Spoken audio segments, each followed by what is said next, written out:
شروع کرتے ہیں اللہ کے بابرکت نام سے جو بڑا مہربان اور نہایت رحم والا ہے۔ تمام تعریفیں میرے اللہ رب العزت کے لیے ہیں۔ السلام علیکم لسنرز، میں ہوں آپ لوگوں کی ہوسٹ نوشین، اور میں اپنے چینل خوفناک کہانیوں میں اپنے سبھی سننے والوں کو خوش آمدید کہتی ہوں۔ لسنرز، کیسے ہیں آپ سب، اور میرے چینل کی خوفناک کہانیوں کو کتنا پسند کرتے ہیں؟ اپنی رائے کا اظہار کومنٹ باکس میں ضرور کریں۔ آج آپ لوگوں کے لیے میں بہت ڈراؤنی کہانیاں لے کر آئی ہوں جنہیں آپ لوگ بہت زیادہ پسند کریں گے۔ بڑھتے ہیں آج کی پہلی خوفناک کہانی کی طرف۔ یہ خوفناک کہانی علی رضا شیئر کر رہے ہیں جرمنی سے۔ علی کہتے ہیں کہ آج آپ کے ساتھ میں اپنی مدر کی زندگی میں پیش آنے والی ایک کہانی شیئر کرنا چاہتا ہوں۔ یہ کہانی ان کے بچپن کی کہانی ہے۔ جب ان کی عمر 6-7 سال تھی تب سے ان کو ایک خواب آتا تھا، اور اکثر وہ خواب میں دیکھا کرتی تھیں کہ ان کے پیچھے ایک بہت زیادہ ڈراؤنے چہرے والا کوئی شخص لگا ہوتا ہے، اور وہ خواب میں ان کو اپنے پاس بلاتا ہے اور ان کو بار بار یہ کہتا ہے کہ میں ایک جن ہوں اور تم مجھ سے شادی کر لو۔ وہ یہ خواب اکثر سب کو بتایا کرتی تھی، لیکن سب یہی سمجھتے تھے جیسے بچوں کو عادت ہوتی ہے، وہ ایسی چیزیں سنتے یا دیکھتے ہیں تو ان کے ذہن میں وہ چیزیں رہ جاتی ہیں، تو یہی باتیں ہوں گی۔ ان کے گھر والے ان کو سمجھا دیا کرتے تھے۔ وقت گزرتا گیا اور ان کو یہ خواب تسلسل سے آتا تھا۔ جب ان کی ایج تھوڑی سی زیادہ ہوئی تو ایک دفعہ وہ اپنے دادا دادی کے پاس رہنے کے لیے ان کے گاؤں میں گئی ہوئی تھیں، تو ان کی دادی اماں نے انہیں یہ کہا کہ اتنا زیادہ یہ گوشت ہے، یہ لے کر آؤ فلاں جگہ سے۔ وہ چلی گئیں، گاؤں کا حصہ تھا سارا، ان کو راستے کا بھی پتہ تھا۔ وہ ایک پہاڑی راستہ تھا، وہاں سے وہ گوشت لے کر اپنے گھر کی طرف آ رہی تھیں۔ جیسے ہی وہ اس پہاڑی راستے سے گزر رہی تھیں تو ایک دم سے ان کو اپنی بیک سائڈ سے کسی کے چلنے کی آواز آنے لگ گئی، یعنی انہیں ایسا لگ رہا تھا کہ جیسے میں قدم بڑھا رہی ہوں میرے پیچھے بھی کوئی چل رہا ہے۔ 1 سے 2 دفعہ جب پیچھے پلٹ کر دیکھا تو وہاں پر کوئی بھی نہیں تھا۔ وہ پھر سیدھی اسی راستے سے گھر کی طرف آنے لگیں تو ایک دم انہوں نے دیکھا کہ ایک پہاڑ کے پاس ایک شخص کھڑا ہے، اور اس کی جو ہائٹ ہے وہ بھی اس پہاڑ جتنی ہی ہے۔ اس کا چہرہ بہت زیادہ سیاہ تھا اور وہ بار بار یہ کہہ رہا تھا میرے پاس آؤ، میرا نام طارق ہے۔ وہی جو وہ خواب میں دیکھتی تھیں وہ ایک دم سے ان کے سامنے آ گیا۔ وہ بہت زیادہ ڈر گئیں، وہ وہیں پر گری اور بے ہوش ہو گئیں۔ پتہ نہیں وہ کتنی دیر وہاں پر بے ہوش گری رہی۔ ان کی آنکھ کھلی تو تب تک اندھیرا ہو چکا تھا، شام ہو چکی تھی۔ ابھی وہ گھبرا کر ادھر ادھر دیکھ ہی رہی تھی کہ میں کس جگہ پر ہوں، تو ایک دم سے وہ دیکھتی ہیں کہ ان کے پاس ایک عورت کھڑی ہے، اور وہ جو عورت تھی ان کو یہ کہتی ہے میرے ساتھ آؤ، میرے پیچھے پیچھے آؤ، میں تمہیں لے کر جاتی ہوں۔ وہ بڑی حیران ہوئی کہ یہ عورت کون ہے اور میں کس جگہ پر ہوں۔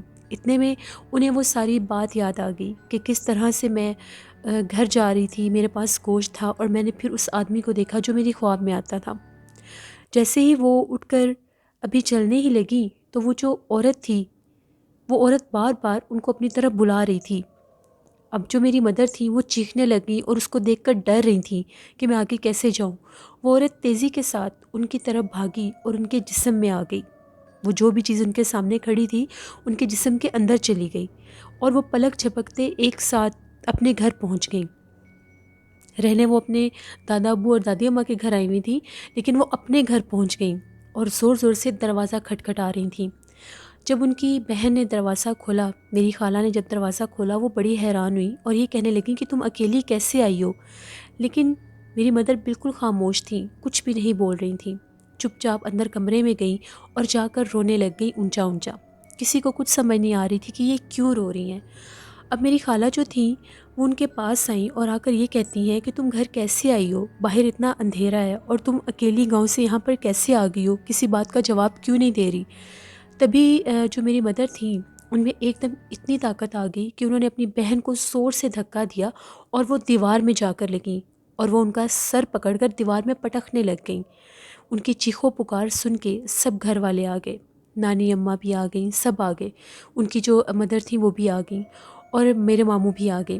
وہ لوگ بہت زیادہ حیران ہوئے کہ ایک دم سے ہماری بیٹی کو کیا ہو گیا ہے۔ تبھی وہ عجیب و غریب ڈراؤنی آوازوں میں بولنے لگ گئیں۔ تبھی وہ لوگ جلدی سے گاؤں کے ایک عامل صاحب کو بلا کر لائے۔ جب وہ عامل صاحب آئے تو انہوں نے جب میری مدر کی یہ حالت دیکھی، ان کا یہ کہنا تھا کہ اس کے اوپر کوئی بہت زیادہ سخت قسم کے جنات کا اثر ہو چکا ہے، اور اس کے جسم میں بھی کوئی اور چیز ہے۔ یہ جو چیز آپ دیکھ رہے ہیں یہ آپ کی بیٹی نہیں ہے، کیونکہ ان کی حالت بہت زیادہ عجیب تھی۔ پھر وہ جو امام صاحب تھے ان کا یہ کہنا تھا کہ میں آپ لوگوں کے گھر میں آ کر مغرب کی اذان دوں گا، جو ہی میں مغرب کی اذان دوں گا اس لڑکی کو آپ لوگوں نے ایک چیئر پر بٹھا دینا ہے اور اس کے چاروں طرف کالے رنگ کا ایک دھاگا باندھ دینا ہے۔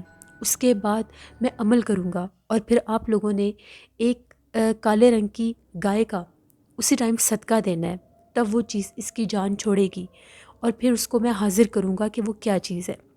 سارا دن اور ساری رات ان کی وہی حالت رہی، کبھی وہ اونچا اونچا رونے لگ جاتی تھی اور کبھی گھر والوں کے اوپر چلانے لگ جاتی تھی۔ وہ اپنے کنٹرول میں نہیں تھی، اپنی بہن کو بہت زیادہ مارنے لگ جاتی تھیں اگر وہ ان کے قریب بھی جاتی تھی تو۔ اگلے دن جو ہی مغرب کا ٹائم ہوا، وہ جو امام صاحب تھے، عامل صاحب تھے، ان کے گھر آئے تو انہوں نے آ کر ان کے گھر میں مغرب کی اذان دی اور اشارہ کیا کہ ان کو ایک چیئر پر بٹھا دو۔ ان کے گھر والوں نے ان کو ایک چیئر پر بٹھا دیا اور ان کے چاروں طرف ایک کالے رنگ کا دھاگا باندھ دیا۔ اب جیسے ہی امام صاحب نے اذان دی، اس کے بعد انہوں نے کوئی عمل پڑھا تو میری مدر جو تھی اونچا اونچا چیخنے لگ گئی۔ ان کے جسم میں سے ایک کالے رنگ کا دھواں نکلا، اور وہ جو دھواں تھا باقاعدہ اس نے ایک سائے کی شکل اختیار کر لی اور وہ بولنے لگ گیا۔ اس نے اپنا نام طارق بتایا اور یہ کہا کہ وہ ایک جن ہے، اس لڑکی کے پیچھے وہ آج سے نہیں بچپن سے ہے۔ وہ جو عامل صاحب تھے وہ اس سے بار بار یہ پوچھ رہے تھے کہ تم اس کو کیوں تکلیف دے رہے ہو، تم اس کے پیچھے کیوں لگے ہوئے ہو، جس پر اس کا یہ کہنا تھا کہ جب یہ چھوٹی تھی تو اس نے ایک جگہ پر میرے بچوں کو مارا تھا، اب مجھے اس کی بلی چاہیے، میں اس کو نہیں چھوڑوں گا، میں بھی اس کو اپنے ساتھ لے کر جاؤں گا۔ وہ جو عامل صاحب تھے ان کا یہ کہنا تھا کہ اگر میں نے اس دھاگے کو آگ لگائی تو تم جل جاؤ گے، بہتر یہی ہے کہ تم اس کی جان چھوڑ دو۔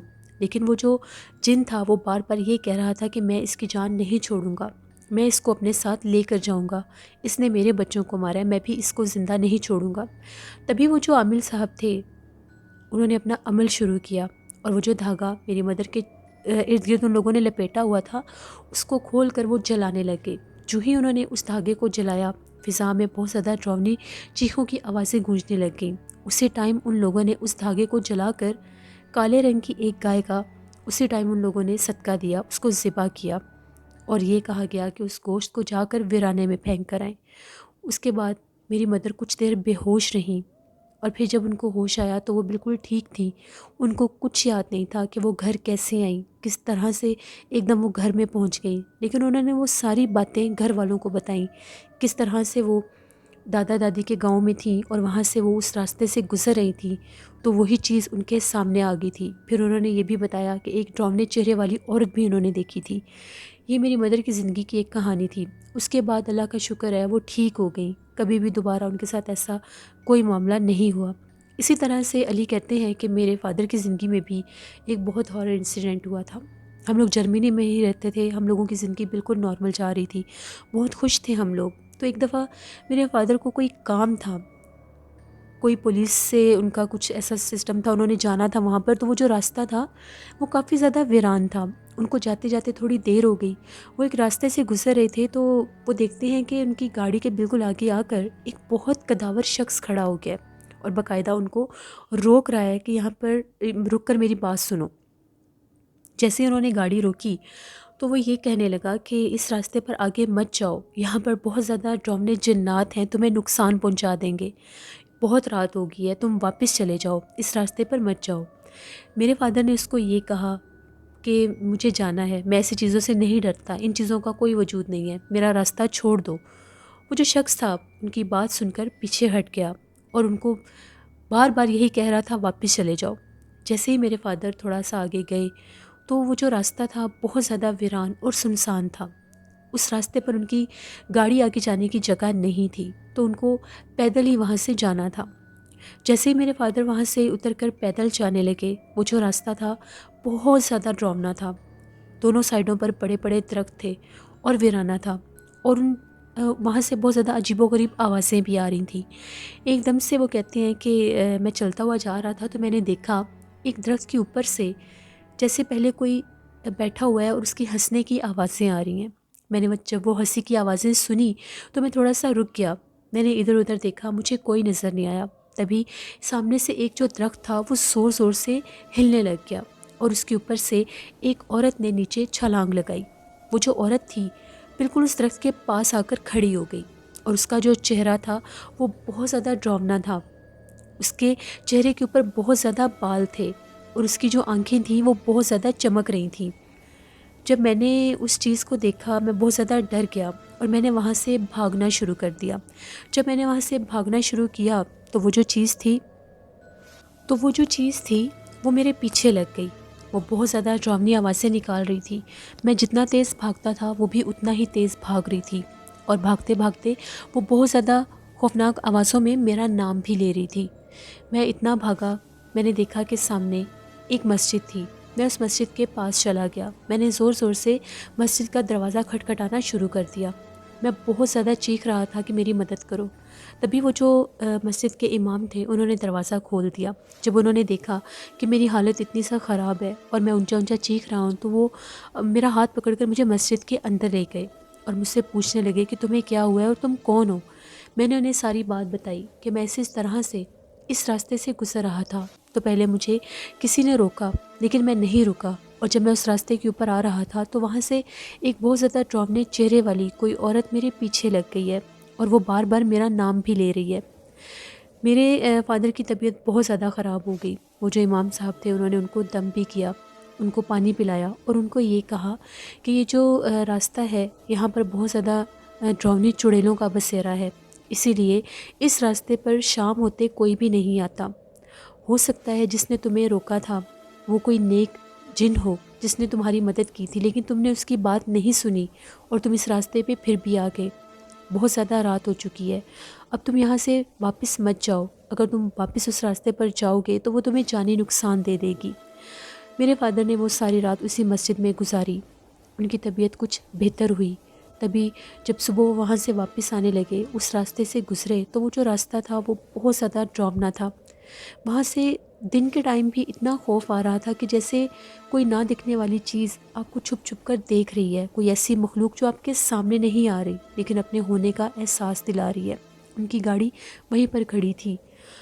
میرے فادر وہاں سے واپس آنے لگے. جب اس راستے سے گزر رہے تھے تو وہی شخص جو ان کی گاڑی کے آگے آیا تھا، جس کی ہائٹ بہت زیادہ تھی، ایک کونے پر ان کو وہ کھڑا ہوا دکھائی دیا. وہ رک کر اس سے بات کرنے لگے تو وہ غائب ہو گیا. میرے فادر پھر بہت زیادہ ڈر گئے اور واپس گھر آ گئے. گھر آ کر انہوں نے یہ ساری بات گھر والوں کو بتائی. ہم لوگوں نے پھر گھر میں کافی زیادہ صدقہ خیرات کیا اور قرآن خوانی بھی کروائی اپنے گھر میں. اس کے بعد ہم لوگوں کے گھر کے حالات نارمل ہو گئے. یہ 2 سٹوریز تھیں جو علی رضا نے جرمنی سے شیئر کی. بہت شکریہ علی رضا آپ کا. اللہ آپ سب کو ہم سب کو اپنے حفظ و ایمان میں رکھے. لسنرز ایسے کافی چیزیں میں آپ لوگوں کے ساتھ شیئر کرتی ہوں کہ اگر آپ لوگوں کو کوئی بھی اشارہ ملے، کوئی بھی آپ کو روکے، کوئی بھی آپ کو سمجھائے تو سمجھ جانا چاہیے. جنات کے وجود سے ہم لوگ انکار نہیں کر سکتے، لیکن ان کا بہت زیادہ خوف بھی اپنے اوپر طاری نہیں کرنا چاہیے. یہ اللہ کی ایک نیک مخلوق ہے. ان میں نیک بھی ہوتے ہیں اور سخت جنات بھی ہوتے ہیں. جو سخت جنات ہوتے ہیں وہ انسان کو نقصان دیتے ہیں اور جو نیک جنات ہوتے ہیں وہ انسان کی مدد کرتے ہیں. اگر ہم لوگ ان کو تنگ کرتے ہیں تو پھر وہ بھی انسانوں کو تنگ کرتے ہیں، کیونکہ وہ انسانوں کو دیکھ سکتے ہیں، انسان ان کو نہیں دیکھ سکتے. اپنی حفاظت کیا کریں، باوضو رہا کریں، اور جب بھی کسی ایسے ویران راستے سے گزریں تو اللہ کا ذکر کرتے رہا کریں. بڑھتے ہیں ایک اور خوفناک کہانی کی طرف. یہ خوفناک کہانی فیصل شیئر کر رہے ہیں. فیصل کہتے ہیں کہ آج آپ کے ساتھ میں ایک ایسی کہانی شیئر کرنا چاہتا ہوں جو ہم لوگوں کے دادا ابو نے ہمیں سنائی ہے، اور یہ بات تقریباً آج سے 50-60 سال پہلے کی ہے. ان کے گاؤں کی ایک کہانی ہے. دادا ابو اکثر ہمیں یہ کہانی سنایا کرتے تھے. وہ کہتے ہیں کہ یہ آج سے 50-60 سال پہلے کی بات ہے جب وہ ینگ ہوا کرتے تھے. ان کے گاؤں میں ایک ایسی جگہ تھی جہاں پر بہت بڑی ایک ندی، پانی کی ندی ہوتی تھی، اور اس دور میں ایک کلچر ہوتا ہے گاؤں کا، لوگ وہیں سے جا کر پانی بھر کے آیا کرتے تھے. تو گاؤں کی بہت سی لڑکیاں اس ندی سے پانی بھرنے جایا کرتی تھیں. اس کے پاس اس ندی کے ایک طرف بہت بڑے پہاڑ بھی تھے. وہاں سے اکثر عجیب و غریب آوازیں آتی تھی، لیکن وہاں پر باقاعدہ کبھی کسی نے کسی مخلوق کو یا کوئی جنات وغیرہ کو دیکھا نہیں تھا، لیکن اکثر ان پہاڑوں سے ڈراؤنی آوازیں آتی تھیں۔ کچھ نہ کچھ آئے دن وہاں پر عجیب و غریب ہونے لگ گیا۔ ایک دفعہ ایسا ہوا، گاؤں میں بہت زیادہ شور برپا تھا۔ اس ندی کے پاس سے گاؤں کی ایک لڑکی کی لاش ملی۔ جب لوگوں نے اس کو دیکھا تو اس کا جو چہرہ تھا وہ بہت زیادہ ڈراؤنا لگ رہا تھا۔ اس کی آنکھیں بہت زیادہ حیرت سے، جیسے ڈر کے مارے کھلی ہوتی ہیں ویسے اس کی آنکھیں تھیں، اور اس کے چہرے کا جو رنگ تھا وہ بہت زیادہ بلو کلر کا تھا، نیلے رنگ کا اس کا چہرہ ہوا تھا، اور ہاتھ پاؤں بھی ٹیڑھے تھے۔ وہ جو لڑکیاں ندی پر پانی بھرنے جاتی تھیں ان میں سے وہ ایک لڑکی تھی۔ باقی لڑکیوں سے جب اس کے بارے میں پوچھا گیا تو ان کا یہ کہنا تھا کہ آج یہ ہمارے ساتھ نہیں آئی۔ سب لوگوں نے اس جگہ کو ہر طرف سے دیکھا کہ یہاں پر کوئی جنگلی جانور ہوگا یا کچھ ایسا ویسا ہوگا، کسی چیز نے اس کو کاٹ لیا ہوگا، لیکن وہاں پر کسی کو کوئی سراغ نہیں ملا۔ اب آئے دن یہ معاملات ہونا شروع ہو گئے۔ ایک دفعہ ایسا ہوا، کچھ دن گزرے تو گاؤں کی ایک لڑکی اسی ندی سے پانی بھر رہی تھی۔ ایک دم سے اس نے اونچا اونچا چیخنا شروع کر دیا، اور وہ چیخیں مارتی ہوئی گاؤں میں واپس آئی۔ اس کی چیخوں پکار سن کے سب گاؤں والے اکٹھے ہو گئے۔ وہ خوف کے مارے تھر تھر کانپ رہی تھی۔ سب نے اس سے پوچھا کہ تمہیں کیا ہوا ہے؟ تو اس نے یہ بتایا کہ میں ندی پر پانی بھرنے گئی ہوئی تھی، تو وہاں پر ایک دم سے پہاڑ والی سائڈ سے بہت زیادہ ڈراؤنی آوازیں آنے لگ گئیں، اور وہ آوازیں ایسی تھیں جس طرح سے گدھا ہانکتا ہے، اور اس کے ساتھ ہی میں نے دیکھا بہت بڑا اس کا وجود تھا، اور اس کا قد بھی بہت زیادہ بڑا تھا۔ اس پہاڑ کے پاس ایک کالے رنگ کی بہت بڑی کوئی مخلوق بیٹھی ہوئی تھی، اور وہ بہت زیادہ ڈراؤنا تھا۔ اس کی آنکھیں بہت زیادہ سرخ رنگ کی تھیں جو چمک رہی تھیں، اور وہ بہت ڈراؤنی آوازیں نکال رہا تھا اور میری طرف بڑھ رہا تھا۔ میں وہاں سے بھاگ آئی، اور ساتھ ہی وہ لڑکی گری اور بے ہوش ہو گئی۔ جب اس کے گھر والے اس کو اٹھا کر لے کر گئے تو اس کی حالت بہت زیادہ خراب ہو گئی، اس کو دورے پڑنے لگ گئے۔ وہ جب بھی ہوش میں آتی تھی تو اونچا اونچا چیخنے لگ جاتی تھی۔ اس کے کانوں میں اسی گدھے کے ہانکنے کی آواز آتی تھی تو اس کو دورہ پڑنے لگ جاتا تھا۔ پورے گاؤں میں اس چیز کو لے کر خوف پھیل گیا کہ جو بھی لڑکی ندی پر پانی بھرنے جاتی ہے اس کے ساتھ یہ حادثہ ہو جاتا ہے۔ اس دور میں اس گاؤں میں ایک بہت بڑے سید عامل رہتے تھے۔ جب ان کو اس بات کا پتہ چلا تو وہ اس ندی اور پہاڑ کی طرف گئے۔ جب انہوں نے وہاں پر جا کر پڑھائی کی، ان کے ساتھ گاؤں کے باقی بھی لوگ تھے، کیونکہ یہ بات اب بہت زیادہ پھیل چکی تھی ہر طرف۔ ان کا یہ کہنا تھا اس پہاڑ کے اوپر ایک بہت زیادہ ڈراؤنے دیو کا بسیرا ہے، اور وہ دیو ان لڑکیوں کو اپنا شکار بناتا ہے۔ جو جتنی بھی یہاں پر اس گاؤں میں لڑکیاں پہلے مردہ یہاں پر پائی گئی ہیں وہ اسی دیو کی وجہ سے مری ہیں۔ اس لڑکی کی بھی حالت دن بدن بہت زیادہ خراب ہو گئی تھی۔ جب اس کو وہ آوازیں آتی تھیں، گدھے کے ہانکنے کی آوازیں آتی تھی، تو آدھی رات کے ٹائم اپنے گھر سے بھاگنا شروع کر دیتی تھی اور اس پہاڑ کی طرف چلی جاتی تھی۔ اس کے گھر والے بہت زیادہ روکتے تھے، اس سید عامل صاحب کے پاس بھی لے کر گئے تھے اس کو، لیکن وہاں پر بھی اس کی حالت بہت زیادہ عجیب ہو جاتی تھی، اور بے ہوشی کی حالت میں اس کو اٹھا کر واپس لے آتے تھے۔ اب آئے دن وہاں پر پورے گاؤں میں خوف پھیل گیا، کوئی بھی اس ندی کے پاس نہیں جاتا تھا۔ پھر وہ جو سید تھے ان کا یہ کہنا تھا کہ وہاں پر عمل کر کے اس دیو کو قید کرنا ہوگا اسی پہاڑ پر۔ تقریباً 11 دن کا وہ عمل تھا۔ وہ جو سید تھے گاؤں والوں کے ساتھ، وہاں پر ان لوگوں نے باقاعدہ ایک جگہ بنائی جہاں پر بہت زیادہ آگ جلائی گئی، زمین میں ایک گڑھا کیا گیا جس میں 11 دن تک لگاتار وہاں پر آگ جلانی تھی، اور سختی سے منع کیا گیا کہ کوئی بھی لڑکی اس ندی کی طرف نہ جائے جتنے دن وہاں پر وہ عمل ہونا تھا۔ دن رات وہاں پر عمل کیا جاتا تھا، ساری ساری رات وہ وہاں پر بیٹھ کر پڑھائی کرتے تھے۔ جب ان 11 دنوں میں وہاں پر عمل کیا جاتا تھا تو اس پہاڑ پر سے بہت زیادہ ڈراؤنی آوازیں آتی تھیں، اور ایسا لگتا تھا جیسے وہ پہاڑ ہلتا ہے اور باقاعدہ زلزلہ سا محسوس ہوتا تھا۔ وہ یہ کہتے تھے کہ بہت بڑا وہ دیو تھا جو وہاں پر مقیم تھا۔ 11 دن کے بعد وہاں پر اس پہاڑ کے چاروں طرف باقاعدہ جہاں پر وہ ندی تھی وہاں سے لے کر اس پہاڑ تک اس راستے کو بند کیا گیا۔ بڑے بڑے پہاڑی پتھر رکھ کے ایک مخصوص حصار کیا گیا جس کی چاروں طرف وہ جو سید تھے انہوں نے عمل کیے ہوئے کیل لگائے کہ وہ چیز وہاں سے باہر نہ آ سکے۔ اس کا خوف اس دور میں لوگوں کے دلوں میں بہت زیادہ تھا۔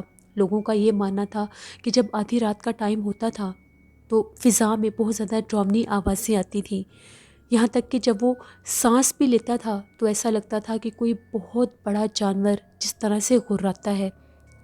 اس ندی کو لے کر اتنا زیادہ گاؤں کی لڑکیوں میں خوف تھا کہ کوئی بھی دن کے ٹائم بھی وہاں سے پانی بھرنے نہیں جاتی تھی۔ اس گاؤں میں پھر اس ندی پر مرد حضرات پانی بھرنے جایا کرتے تھے۔ وقت گزرتا گیا، وہ جو پہاڑ تھا وہ وہیں پر رہ گیا، اور آبادی، وہ جو ندی تھی وہاں تک آبادی آ گئی، گاؤں پھیل گئے، لیکن اس جگہ پر کبھی بھی کوئی نہیں جاتا تھا۔ وہاں پر ایک دیو قید تھا۔ یہ ایک کہانی تھی جو ہم لوگوں کے دادا ابو ہمیں اکثر سنایا کرتے تھے، اور جب وہ کہانی سناتے تھے تو بہت زیادہ ڈر لگتا تھا کہ کیا دور ہوگا وہ، اس دور میں وہاں کے لوگوں میں کتنا خوف ہوتا ہوگا جن لوگوں نے اس چیز کو وہاں پر دیکھا ہوگا۔ یہ ایک سٹوری تھی جو میں نے آپ کے ساتھ شیئر کی۔ بہت شکریہ فیصل آپ کا۔ لسنرز، پرانے دوروں میں بہت زیادہ ایسی کہانیاں ہم لوگ بھی اپنے بڑے بزرگوں سے سنتے آئے ہیں۔ اس دور میں بہت بہت بڑے عامل ہوتے تھے جو جنات کو اپنے عمل کے ذریعے قید کر لیا کرتے تھے، کیونکہ اللہ نے ان کو یہ طاقت بخشی ہوتی تھی، اور وہ ان چیزوں کو قید کر لیا کرتے تھے۔ پھر باقاعدہ لوگوں کو بتایا جاتا تھا کہ فلاں جگہ پر وہ چیز قید ہے تو اس طرف مت جائیں کہ لوگ وہاں پر نہ جا سکیں۔ اس میں یہ تھی آج کی خوفناک کہانی ہے۔ اپنا فیڈ بیک مجھے ضرور دیں، آپ لوگوں کو کیسی لگی۔ آپ لوگ بھی سٹوری شیئر کر سکتے ہیں ڈسکرپشن باکس میں دیے گئے ای میل آئی ڈی noshinwil57@gmail.com پر۔ اس کے علاوہ آپ لوگ مجھے کمنٹ باکس میں بھی سٹوری شیئر کر سکتے ہیں۔ نیلم وائس آفیشیل کو بھی جا کر سبسکرائب کریں، اور نوشین وائس آفیشیل کو بھی، اور اپنا بہت سا خیال رکھا کریں۔ ٹھنڈ بہت زیادہ ہو رہی ہے، اپنا اور اپنے گھر والوں کا بہت خیال رکھیں، اور اپنی ڈھیروں دعاؤں میں اپنی ہوسٹ نوشین کو ضرور یاد رکھا کریں۔ کل آپ لوگوں کے ساتھ پھر ملاقات ہوگی کسی نئی خوفناک کہانی میں۔ Thank you for watching, stay blessed, اللہ نگہبان۔